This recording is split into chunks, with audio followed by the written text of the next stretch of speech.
Now, let's cover interview questions and answer under Chapter 3, Retrieval Deep Dive, for section Embedding Models, Trade-offs, Fine-Tuning, and Selection. Full learning material is available on quicktechie.com. Question, dense embedding और sparse embedding के बीच क्या trade off हैं? Product ID search के लिए कौन सा चुनेंगे? Answer, dense embedding वाक्यों का अर्थ और संदर्भ समझती हैं, लेकिन जब सटीक कीवर्ड, नाम या प्रोडक्ट आईडी खोजने की बात आती है तो ये अक्सर संघर्ष करती है, क्योंकि ये शब्दों के पीछे का अर्थ खोजती है, न कि सटीक शब्द। दूसरी ओर स्पार्स एम्बेडिंग जैसे BM25 सटीक कीवर्ड मैचिंग में बहुत शानदार हैं। इंटरव्यूअर के नजरिए से ये ट्रेड ऑफ समझना बहुत जरूरी है। अगर आपका यूज केस ऐसा है जहां यूजर सटीक प्रोडक्ट आईडी सर्च करता है, तो सिर्फ डेंस मॉडल पर निर्भर रहना गलत अप्रोच होगा। इसके समाधान के लिए हम हाइब्रिड अप्रोच अपनाते हैं। सैंपल कोड में आप देख सकते हैं कि सही तरीके में हमने एनसेम्बल रिट्रीवर का इस्तेमाल किया है। ये स्पार्स और डेंस दोनों रिट्रीवर्स को मिलाता है और उनके रिजल्ट्स को एक साथ जोड़ता है। इस तरह हमें दोनों मॉडल्स का फायदा मिलता है, अर्थ की गहरी समझ भी और सटीक कीवर्ड मैच भी। प्रोडक्शन में अच्छे रिजल्ट्स के लिए ये एक बहुत ही बेहतरीन अप्रोच है और इससे सर्च की सटीकता काफी बढ़ जाती है। क्वेश्चन, बड़े डेटा सेट के लिए OpenAI एम्बेडिंग यूज करते समय कॉस्ट कम करने और परफॉर्मेंस बढ़ाने का बेस्ट तरीका क्या है?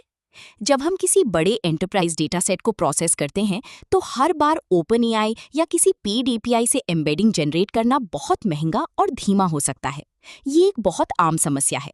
इस कॉस्ट और लेटेंसी को कम करने के लिए हम कैश्ड बैक्ड एम्बेडिंग का इस्तेमाल करते हैं। ये मॉडल सिलेक्शन और आर्किटेक्चर का एक अहम हिस्सा है। सही कोड में देखिए, हमने लोकल फाइल स्टोर बनाया है और फिर अपने ओरिजिनल OpenAI एम्बेडर को कैश्ड बैक्ड एम्बेडिंग के साथ रैप कर दिया है। इसका फायदा ये है कि जब आप किसी डॉक्यूमेंट को पहली बार एम्बेड करते हैं तो उसका वेक्टर लोकल डिस्क या स्टोर में सेव हो जाता है।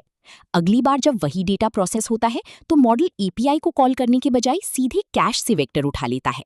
गलत तरीके में हम सीधे एम्बेडिंग को वेक्टर स्टोर में डाल रहे हैं, जिससे कोई कैशिंग नहीं होती और कॉस्ट काफी बढ़ जाती है।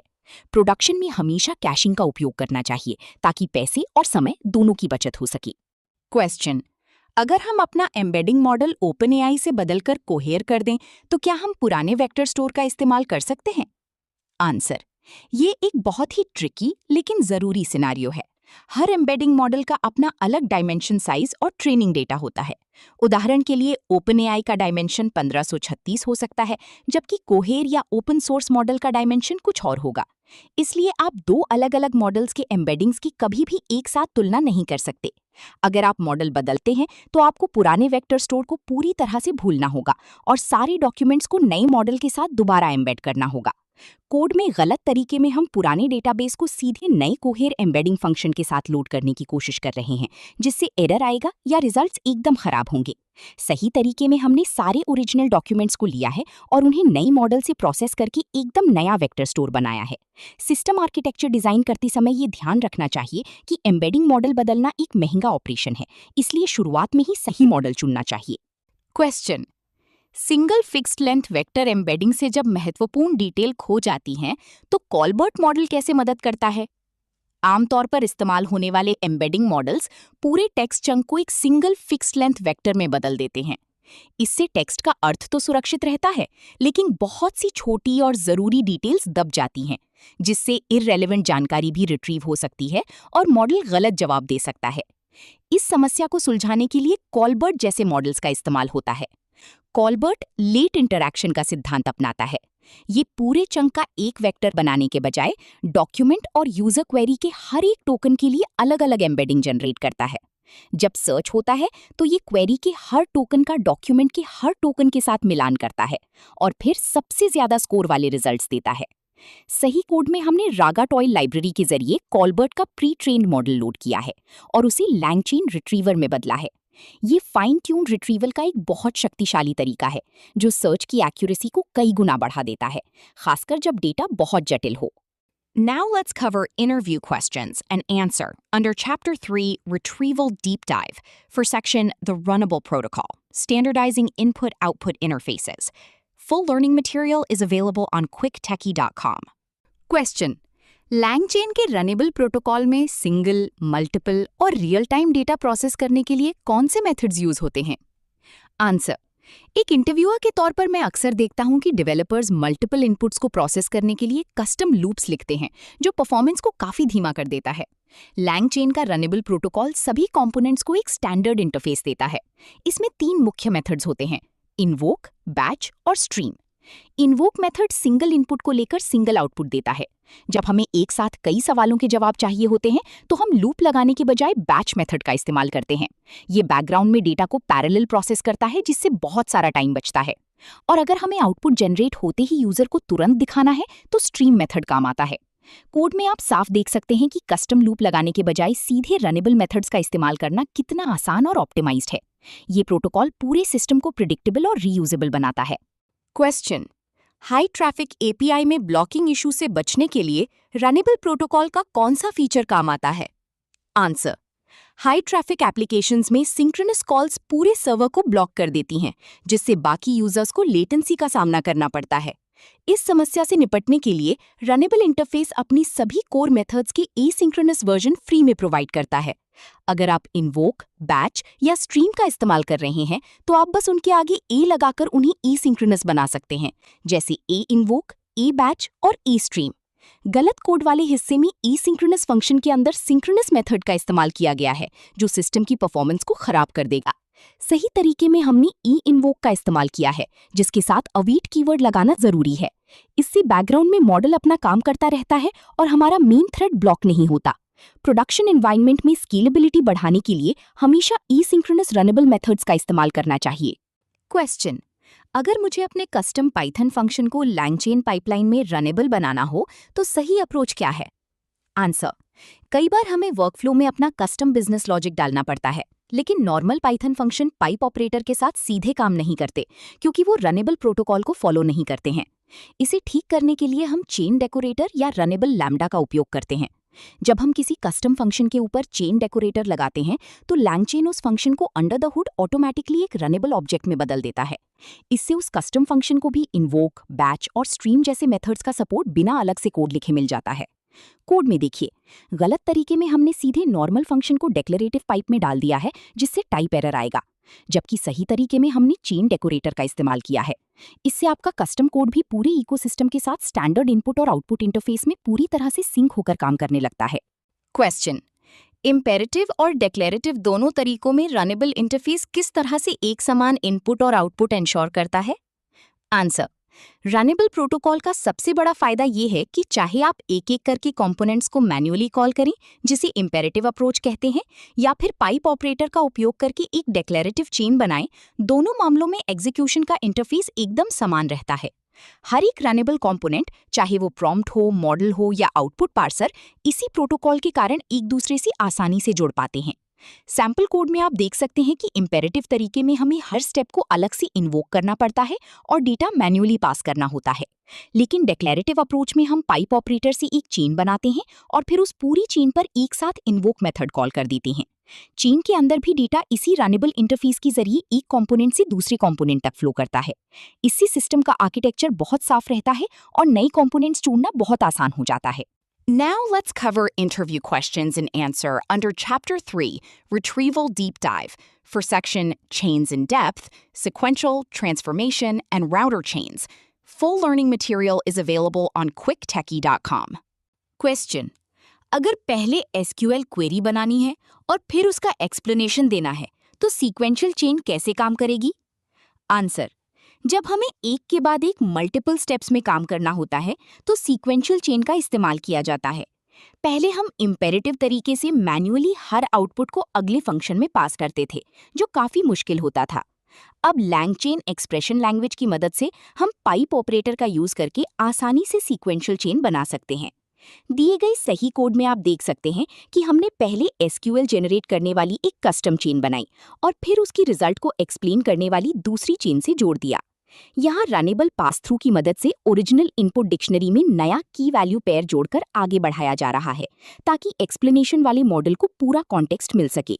गलत कोड में हम मैन्युअली एक एक स्टेप कॉल कर रहे हैं, जिससे कोड बड़ा और मेंटेन करने में मुश्किल हो जाता है। LCEL के इस डिक्लेरेटिव तरीके से स्ट्रीमिंग और एसिंक्रोनस ऑपरेशंस अपने आप हैंडल हो जाते हैं। एक इंटरव्यूअर के रूप में मैं ये देखना चाहता हूँ कि आप पाइप ऑपरेटर के पीछे की रनेबल सीक्वेंस क्लास की वर्किंग को कितनी गहराई से समझते हैं। क्वेश्चन, चेन के बीच में डेटा फॉर्मेट बदलना है या कस्टम लॉजिक लगाना है तो ट्रांसफॉर्मेशन चेन कैसे इंप्लीमेंट करेंगे? आंसर, बहुत बार हमें चेन के बीच में डेटा को मैनिपुलेट करना पड़ता है, जैसे टेक्स्ट को अपर केस में बदलना, डिक्शनरी से कोई खास वैल्यू निकालना या किसी बाहरी एपीआई से कोई डेटा फेच करना। इसके लिए हम ट्रांसफॉर्मेशन चेन का इस्तेमाल करते हैं। LCEL में आप किसी भी कस्टम पाइथन फंक्शन को सीधे पाइप ऑपरेटर के साथ नहीं जोड़ सकते।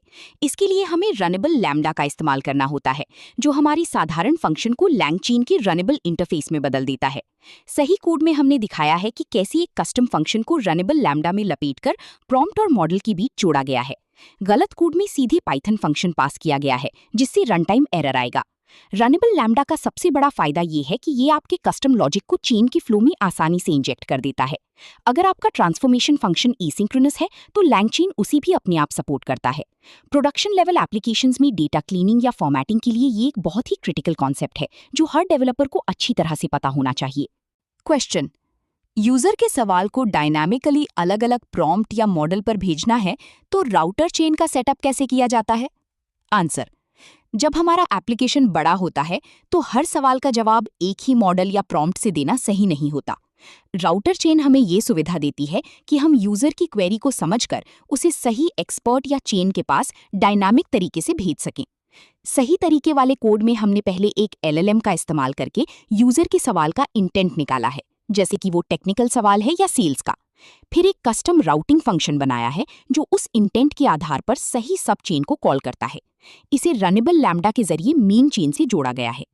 कोड में हमारा कस्टम फंक्शन इनपुट के आधार पर सही चेन का ऑब्जेक्ट रिटर्न करता है, जो आगे अपने आप इन्वोक हो जाता है। गलत तरीके में लोग मैन्युअली इफ एल्स लगाकर मॉडल्स को कॉल करते हैं, जो प्रोडक्शन के लिए स्केलेबल नहीं होता। राउटर आर्किटेक्चर हमारे सिस्टम को बहुत ज्यादा स्केलेबल बनाता है, क्योंकि हम बिना पुराने कोड को ज्यादा छेड़े नए राउट्स या एजेंट्स आसानी से जोड़ सकते हैं। इसके अलावा ये अलग अलग कामों के लिए छोटे और सस्ते मॉडल्स का उपयोग करने की सुविधा भी देता है, जिससे कॉस्ट की भी काफी बचत होती है। क्वेश्चन, LLM को कॉल किए बिना राउटिंग करनी हो तो सिमेंटिक राउटर चैन कैसे काम करती है और इसके क्या फायदे हैं? बिल्कुल, जब हम राउटिंग के लिए LLM का इस्तेमाल करते हैं तो हर राउटिंग डिसीजन पर लेटेंसी और API कॉस्ट दोनों बढ़ जाते हैं। इस समस्या को सुलझाने के लिए सिमेंटिक राउटिंग का इस्तेमाल किया जाता है, जो बिना LLM कॉल किए फास्ट राउटिंग करता है। इसमें हम अलग अलग प्रॉम्प्ट्स या चैन के डिस्क्रिप्शन का एम्बेडिंग बनाकर वेक्टर डेटाबेस में पहले से रख लेते हैं। जब यूजर का नया सवाल आता है तो हम सिर्फ उस सवाल का एम्बेडिंग बनाते हैं और कोसाइन सिमिलैरिटी की मदद से सबसे मिलता जुलता प्रॉम्प्ट खोज लेते हैं। सही कोड के उदाहरण में हमने दिखाया है कि कैसे एम्बेडिंग और मैथ यूटिलिटी का इस्तेमाल करके हमने सबसे सटीक टेम्पलेट चुना है। इसके बाद उस टेम्पलेट को रनेबल लैम्डा के जरिए मेन चैन में जोड़ दिया गया है। ये तरीका बहुत ही फास्ट होता है और प्रोडक्शन लेवल पर भारी ट्रैफिक को हैंडल करते समय कॉस्ट बचाने में बहुत काम आता है। इंटरव्यू में इस अप्रोच को बताने से पता चलता है कि आप सिर्फ लैंगचेन की बेसिक फीचर्स ही नहीं, बल्कि परफॉर्मेंस ऑप्टिमाइजेशन और सिमेंटिक सर्च की डीप कॉन्सेप्ट्स को भी बहुत अच्छी तरह से समझते हैं। Now, let's cover interview questions and answer under Chapter 3, Retrieval Deep Dive, for section Memory Systems, IA, Conversation Buffer and Window Memory. Full learning material is available on quicktechie.com. Question, मेरा chatbot दूसरे सवाल में user का नाम भूल जाता है। बिना डेटाबेस के इसे बातचीत कैसे याद दिलाएं? आंसर, लार्ज लैंग्वेज मॉडल स्वभाव से स्टेटलेस होते हैं, जिसका सीधा सा मतलब है कि वे पिछली किसी भी बात या पूछे गए सवालों को अपने आप याद नहीं रखते हैं। जब आप बिना किसी मेमोरी सिस्टम के कोई नया सवाल पूछते हैं तो मॉडल उसे एक बिल्कुल नई शुरुआत मानता है और पुरानी बातों को नजरअंदाज कर देता है। इस बड़ी समस्या को सुलझाने के लिए हम कॉन्वर्सेशन बफर मेमोरी का उपयोग करते हैं। सही कोड के उदाहरण में हमने मेमोरी का एक विशेष ऑब्जेक्ट बनाया है और उसे लैंगचेन की चेन के साथ जोड़ दिया है। ये मेमोरी बैकग्राउंड में हर यूजर इनपुट और मॉडल के जवाब को एक डिक्शनरी या लिस्ट में सुरक्षित रूप से सेव करती रहती है। जब हम उसी यूजर से दूसरा सवाल पूछते हैं तो चेन सिर्फ वो नया सवाल भेजने के बजाय पूरी पुरानी बातचीत को एक प्रॉम्प्ट में डालकर मॉडल को भेजती है। इस शानदार प्रक्रिया से मॉडल को पूरा कॉन्टेक्स्ट मिल जाता है और वो बिल्कुल सही जवाब दे पाता है कि आपका नाम राहुल है। छोटे एप्लीकेशंस या प्रोटोटाइप के लिए ये तरीका सबसे आसान और बेहतरीन है, क्योंकि इसमें कोई एक्स्ट्रा डेटाबेस सेटअप या जटिल कोडिंग नहीं करनी पड़ती है और काम तुरंत हो जाता है। Question: लंबी बातचीत के बाद मेरा चैटबॉट अचानक टोकन लिमिट एरर देने लगता है। बफर मेमोरी में ये क्रैश क्यों होता है? आंसर, कॉन्वर्सेशन बफर मेमोरी शुरुआत में बहुत अच्छी लगती है क्योंकि ये हर एक मैसेज को ज्यों का त्यों सेव करती है। लेकिन जैसे जैसे यूजर और बॉट के बीच की बातचीत लंबी होती जाती है, सेव किए गए मैसेजेस की लिस्ट भी तेजी से बढ़ती जाती है। आपको ये समझना होगा कि हर एलएलएम की एक निश्चित कॉन्टेक्स्ट लिमिट या टोकन लिमिट होती है, जैसे कि कुछ मॉडल्स में 4000 या 8000 टोकन्स की अधिकतम सीमा होती है। जब ये पूरी पुरानी बातचीत मॉडल को एक साथ भेजी जाती है और वो टोकन लिमिट पार कर जाती है, तो सिस्टम क्रैश हो जाता है या एपीआई एरर देने लगता है। सही कोड के उदाहरण में हमने इस समस्या को सुलझाने के लिए ट्रिम मैसेजेस का उपयोग किया है, जो एक तरह से स्लाइडिंग विंडो मेमोरी का काम करता है। इसमें हम मैक्स टोकन्स की एक सीमा सेट कर देते हैं, जिससे सिस्टम सिर्फ सबसे ताज़ा मैसेजेस को ही प्रॉम्प्ट में भेजता है। लास्ट स्ट्रैटेजी का मतलब है कि ये शुरुआत की पुराने और गैर जरूरी मैसेजेस को हटा देगा और सिर्फ नई बातों को याद रखेगा। इसमें हम सिस्टम प्रॉम्प्ट को हमेशा शामिल रखने की सेटिंग भी कर सकते हैं, ताकि मॉडल अपना असली रोल ना भूले। इससे आपका एप्लीकेशन क्रैश होने से हमेशा बचा रहता है। क्वेश्चन, स्लाइडिंग विंडो में पुराने मैसेज हटाते समय अक्सर चैट हिस्ट्री एआई मैसेज से शुरू हो जाती है, जिससे एरर आता है। आंसर, जब हम लंबी बातचीत को छोटा करने के लिए स्लाइडिंग विंडो या टोकन लिमिट का इस्तेमाल करते हैं, तो अक्सर ऐसा होता है कि पुरानी बातों को काटते समय कटी हुई लिस्ट का पहला मैसेज यूजर की बजाय एआई का जवाब बन जाता है। कई बेहतरीन चैट मॉडल्स, जैसे कि कुछ खास एलएलएम प्रोवाइडर्स के एपीआई, इस बात की सख्त मांग करते हैं कि बातचीत की शुरुआत हमेशा इंसान के मैसेज से ही होनी चाहिए। अगर पहला मैसेज एआई का होता है, तो मॉडल उसे ठीक से प्रोसेस नहीं कर पाता और आपको एक भयानक एपीआई एरर दे देता है। गलत कोड वाले हिस्से में हमने लिस्ट को सीधे स्लाइस किया है, जो प्रोडक्शन के लिए बहुत खतरनाक हो सकता है। सही तरीके में हमने ट्रिम मैसेजेस के अंदर स्टार्ट ऑन ह्यूमन नाम का एक बहुत ही उपयोगी पैरामीटर पास किया है। ये पैरामीटर इस बात की पूरी गारंटी देता है कि अगर पुरानी बातचीत को काटते समय पहला मैसेज एआई का आ रहा है, तो वो उसे भी हटा देगा और लिस्ट को हमेशा एक ह्यूमन मैसेज से ही शुरू करेगा। इस छोटी सी लेकिन बेहद महत्वपूर्ण सेटिंग से आपका प्रोडक्शन कोड बेहद सुरक्षित, मजबूत और एरर फ्री हो जाता है, जिससे आपके यूजर्स को कभी भी रुकावट का सामना नहीं करना पड़ता। क्वेश्चन, लैंग ग्राफ में स्टेट के अंदर बातचीत सेव होती है। लंबी चैट को ग्राफ में प्रोसेस होने से पहले छोटा कैसे करें? आंसर, लैंग ग्राफ अपने मैसेज स्टेट में पूरी बातचीत का इतिहास खुद ही रखता है, जिससे हमें पुराने तरीकों की तरह अलग से मेमोरी ऑब्जेक्ट नहीं बनाना पड़ता है। लेकिन अगर ग्राफ बार बार लूप में चलता रहे, तो ये स्टेट साइज में बहुत बड़ी हो जाएगी और मॉडल की कॉन्टेक्स्ट लिमिट से बाहर चली जाएगी, जिससे एरर आना तय है। इसलिए ग्राफ के किसी भी नोड के अंदर हमें मॉडल को कॉल करने से ठीक पहले मैसेजेस को ट्रिम या छोटा करना चाहिए। ऊपर दिए गए सही कोड में कॉल मॉडल नाम के फंक्शन के अंदर हम सबसे पहले पूरी स्टेट के मैसेजेस को ट्रिमर में डालते हैं। ये ट्रिमर हमारी तय किए गए टोकन लिमिट के हिसाब से एक छोटी और ताज़ा लिस्ट बनाता है। इसके बाद हम सिर्फ उस छोटी लिस्ट को ही एलएलएम में पास करते हैं। एलएलएम जो भी नया जवाब देता है, हम उसे वापस स्टेट में जोड़ देते हैं। ग्राफ का रिड्यूसर फंक्शन बैकग्राउंड में पुरानी और नई मैसेजेस को जोड़कर फुल स्टेट मेंटेन रखता है, लेकिन मॉडल को हमेशा एक हल्की विंडो ही मिलती है। ये तकनीक ग्राफ को ना सिर्फ बहुत तेज और सस्ता बनाती है, बल्कि लंबी समय तक चलने वाली ऑटोनॉमस एजेंट्स के लिए एक बेहद जरूरी और बेहतरीन आर्किटेक्चर भी प्रदान करती है। Now let's cover interview questions and answer under Chapter 3, Retrieval Deep Dive, for section Memory Systems 2, Summary, Memory, and Token Management. Full learning material is available on quicktechie.com. Question: लंबे चैट सेशन में token limit पार होने से रोकने और error से बचने के लिए आप मैसेजेस को कैसे ट्रिम करेंगे? आंसर: जब चैटबॉट में बातचीत बहुत लंबी हो जाती है, तो एलएलएम की कॉन्टेक्स्ट विंडो फुल हो जाती है, जिससे हमें सिस्टम एरर मिलने लगता है। इसके साथ ही ज्यादा टोकन प्रोसेस करने से क्लाउड कॉस्ट और लेटेंसी दोनों काफी बढ़ जाती हैं। इस बड़ी समस्या को सुलझाने के लिए हम लैंगचेन के ट्रिम मैसेजेस यूटिलिटी का सीधा इस्तेमाल करते हैं। कोड में गलत तरीके में हम सीधा पूरी चैट हिस्ट्री एलएलएम को पास कर रहे हैं, जो प्रोडक्शन के लिए एक बेहद खराब प्रैक्टिस है। सही कोड वाले हिस्से में हमने एक ट्रिमर ऑब्जेक्ट बनाया है। यहाँ मैक्स टोकन्स की लिमिट को 60 पर सेट किया गया है, ताकि ओवरलोड ना हो। स्ट्रैटेजी को लास्ट सेट करने का सीधा मतलब है कि ये ट्रिमर सबसे नई और ताज़ा मैसेजेस को सुरक्षित रखेगा और पुरानी बेकार मैसेजेस को लिस्ट से हटा देगा। इंक्लूड सिस्टम को ट्रू करना सबसे ज़रूरी कदम है। ये पक्का करता है कि हमारा मेन सिस्टम प्रॉम्प्ट कभी डिलीट ना हो, क्योंकि वही चैटबॉट का असली बिहेवियर और रूल्स तय करता है। टोकन काउंटर में हम सीधा अपना LLM पास करते हैं ताकि वो एकदम सटीक टोकन काउंट कर सके। ये अप्रोच टोकन मैनेजमेंट को बहुत ही बेहतरीन, स्केलेबल और सुरक्षित बना देता है, जिससे हमारा एप्लीकेशन कभी क्रैश नहीं होता। क्वेश्चन: पुराने मैसेजेस को ट्रिम करने से कॉन्टेक्स्ट खो जाता है। टोकन बचाते हुए पुरानी जानकारी याद रखने का सही तरीका क्या है? आंसर: सिर्फ मैसेजेस को डिलीट करने या ट्रिम करने का सबसे बड़ा नुकसान ये है कि मॉडल पुरानी और जरूरी बातें भूल जाता है, जिससे यूजर का एक्सपीरियंस खराब होता है। इंटरव्यू में अक्सर ये सवाल आता है कि हम कॉन्टेक्स्ट और टोकन लिमिट के बीच बैलेंस कैसे बनाएं? इसका सबसे बेहतरीन और प्रोडक्शन रेडी जवाब समरी मेमोरी का उपयोग है। हम पुराने मैसेजेस को परमानेंट डिलीट करने से पहले एक LLM का इस्तेमाल करके उनकी एक छोटी समरी बना लेते हैं। सही कोड के उदाहरण में हमने लैंग्राफ का एक कस्टम समरी नोड बनाया है। जब चैट हिस्ट्री तय की गई लिमिट से लंबी हो जाती है तो हम पुरानी बातचीत का पूरा सार निकालते हैं और उसे नई स्टेट डिक्शनरी में सेव कर लेते हैं। फिर हम सिस्टम मैसेज के अंदर इस समरी स्ट्रिंग को डालते हैं और उसके साथ केवल सबसे ताज़ा 5 मैसेजेस को जोड़कर LLM को भेजते हैं। इस तरह मॉडल को पुरानी पूरी बातचीत का बैकग्राउंड भी अच्छी तरह से पता रहता है और हमें हर बार सारी पुरानी मैसेजेस को प्रोसेस करने का भारी टोकन कॉस्ट भी नहीं देना पड़ता। गलत तरीके वाले कोड में सिर्फ मैसेजेस की लिस्ट को स्लाइस करके काट दिया गया था, जिससे यूजर का पुराना डेटा हमेशा के लिए खत्म हो जाता है। समरी मेमोरी एंटरप्राइज लेवल की बड़ी और कॉम्प्लेक्स एप्लीकेशंस के लिए एक गेम चेंजर साबित होती है, क्योंकि ये मेमोरी और परफॉर्मेंस दोनों को एक साथ ऑप्टिमाइज करती है। क्वेश्चन: यूजर एक बहुत बड़ा डॉक्यूमेंट चैट में अपलोड करता है जो कॉन्टेक्स्ट विंडो से बड़ा है।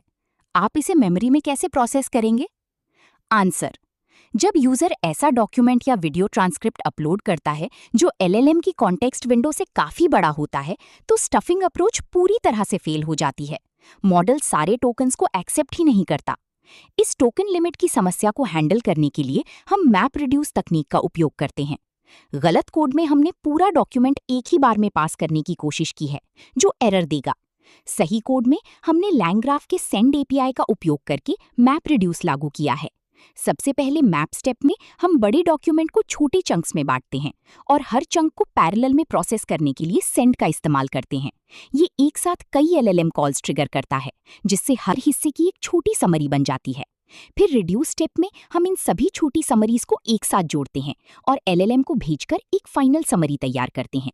ये तरीका टोकन मैनेजमेंट को बहुत ही कुशल बनाता है, क्योंकि कोई भी सिंगल LLM कॉल अपनी टोकन लिमिट को पार नहीं करता।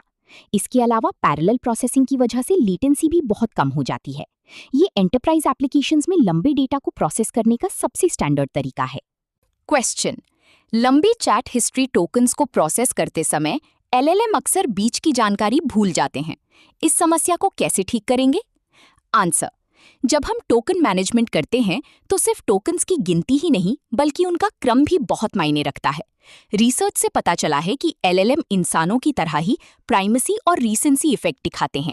इसका मतलब है कि मॉडल प्रॉम्प्ट के शुरुआत और अंत की जानकारी को सबसे अच्छी तरह याद रखते हैं, लेकिन बीच के टोकन्स को अक्सर इग्नोर कर देते हैं। इसे lost in the middle phenomenon कहा जाता है। गलत कोड में महत्वपूर्ण रूल्स और कॉन्टेक्स्ट को बीच में रख दिया गया है, जिससे मॉडल गलती कर सकता है। सही तरीके वाले कोड में हमने कॉन्टेक्स्ट ऑर्डरिंग का बेहतरीन इस्तेमाल किया है। हमने सबसे जरूरी सिस्टम इंस्ट्रक्शंस को लिस्ट की शुरुआत में रखा है। उसके बाद हमने रिट्रीव किया हुआ डेटा और पुरानी चैट मेमोरी डाली है, और सबसे अंत में हमने यूजर का नया सवाल रखा है। ऐसा करने से मॉडल का पूरा ध्यान सबसे महत्वपूर्ण निर्देशों और सबसे नए सवाल पर केंद्रित रहता है।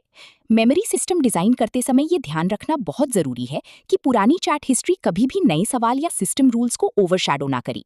सही ऑर्डरिंग से मॉडल की एक्यूरेसी काफी बढ़ जाती है और कॉस्टली रीप्रॉम्प्टिंग से भी बचा जा सकता है।